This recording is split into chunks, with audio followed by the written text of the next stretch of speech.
Gavaskar trophy की value Ashes से ज्यादा होने लगी है। Difference in competition point of view या डिफरेंस एशेस से ज्यादा एक कंपेटिटिव सीरीज है। इंडिया ने 2 बार ऑस्ट्रेलिया जाकर जो है वो ऑस्ट्रेलिया को हराया हुआ, विच मींस ईगोस को अच्छी तरह हर्ट किया हुआ है। सो इंटेंसिटी बड़ी बढ़ गई है। जो चीज़ ज़्यादा तकलीफ दे रही है इनको,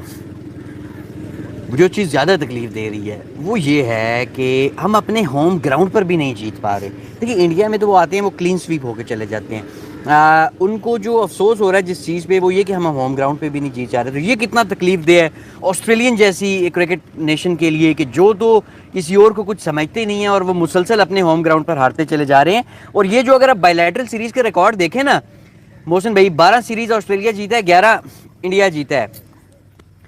लेकिन अगर 2000 के बाद आप देखें तो 8 इंडिया जीता है, 3 ऑस्ट्रेलिया जीता है। पर्थ के अंदर ये मैच है, 85,000 क्राउड आएगा फर्स्ट टेस्ट मैच देखने। सोल्ड हो चुका हुआ है ये, बहुत जिसको कहते हैं ना बड़ा टेस्ट मैच होने जा रहा है। बड़े अरसे के बाद मैं क्राउड को देखूंगा इतनी क्वांटिटी के अंदर कि वो टेस्ट मैच देखेंगे। इंटरनेशनल क्रिकेट काउंसिल नहीं है, इंडियन क्रिकेट काउंसिल है which is dominated by India. Cricket के अंदर जो सारी की सारी स्पॉन्सरशिप है वो इंडिया से आती है और बहुत हद तक आईसीसी जो कि रेवेन्यू जनरेशन है वो इंडिया डिपेंडेंट है। और चूंकि वो इंडिया डिपेंडेंट है तो फिर आप जो है, आपको पता ही है दुनिया में बहुत सारा क्या बल्कि सारा कुछ ही जो है वो डिसीजन जो है इकोनॉमिक की बेसिस पे होते हैं रादर देन मेरिट के ऊपर होते हैं। इंडिया एंड ऑस्ट्रेलिया का मुकाबला होगा।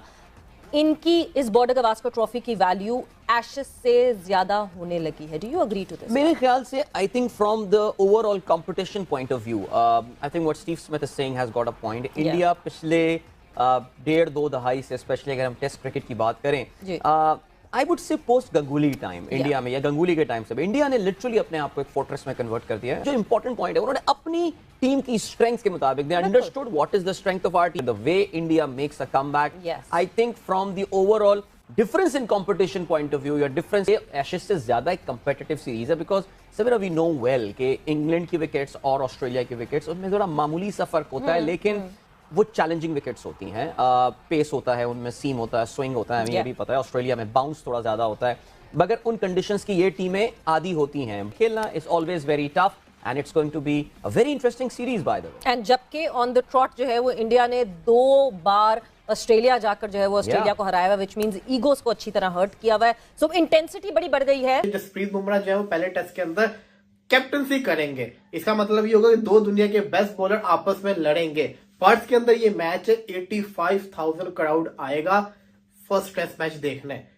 सोल्ड हो चुका हुआ है ये, बहुत जिसको कहते हैं ना बड़ा टेस्ट मैच होने जा रहा है। बड़े अरसे के बाद मैं क्राउड को देखूंगा इतनी क्वांटिटी के अंदर कि वो टेस्ट मैच देखेंगे। और जो टीम पहले बैटिंग करेगी उसके लिए आसान नहीं होगा। इतने क्राउड के अंदर जब नया बॉल मूव कर रहा होगा बड़ी ज्यादा मुश्किल होगी। इसी में भी एक प्रेशर आ रहा है क्योंकि जब दीगर ममालिक की टीमें आके पाकिस्तान खेल रही हैं तो फिर इंडिया को आने में क्या बात है। और इंडिया अगर हीले बहाने कर रहा है तो फिर आईसीसी से भी प्रेशर आएगा क्योंकि अभी 20 नवंबर तक उनको जो स्केड्यूल का ऐलान भी करना है।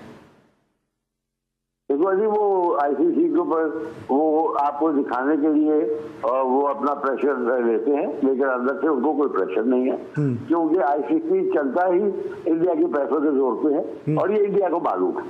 और आपको मालूम है जब ये बिग 3 बने थे तो उसमें वो ऑस्ट्रेलिया और इंग्लैंड जैसे लोग जो है वो इंडिया के साथ शामिल हो गए। हालांकि आपको मालूम है गोरा हमेशा सब कॉन्टिनेंट में बादशाह उनकी रही है, तो वो गवर्नमेंट जब कहेगी तो ये आएंगे, वरना नहीं आएंगे।